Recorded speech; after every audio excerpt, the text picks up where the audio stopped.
Welcome to the Genius Factory. Enjoy the video. In this video, I will show how to jack up a Ford Focus.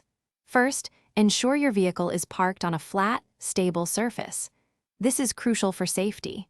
Always engage the parking brake firmly to prevent any movement. For added security, place wheel chocks behind the wheels that will remain on the ground. This simple preparation helps prevent accidents and ensures a safe lifting process for your car. Next, it's essential to locate the correct jack points on your Ford Focus. Always refer to your owner's manual for precise diagrams and instructions.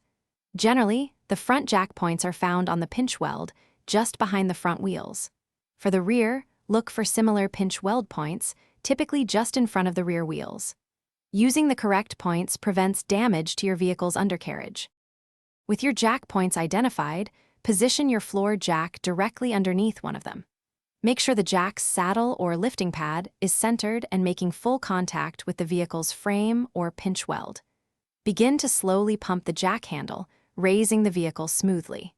Continue lifting until the tire you need to work on is completely off the ground, allowing enough clearance for your work. Once the vehicle is lifted, immediately place sturdy jack stands under the frame, adjacent to your jack point. Never work under a vehicle supported only by a jack. Slowly and carefully lower the vehicle using the jack, allowing it to rest securely on the jack stands. Give the car a gentle shake to confirm it's stable before you begin any work. Safety is paramount when working under any vehicle. Thanks for watching. If you found this helpful, don't forget to like and subscribe.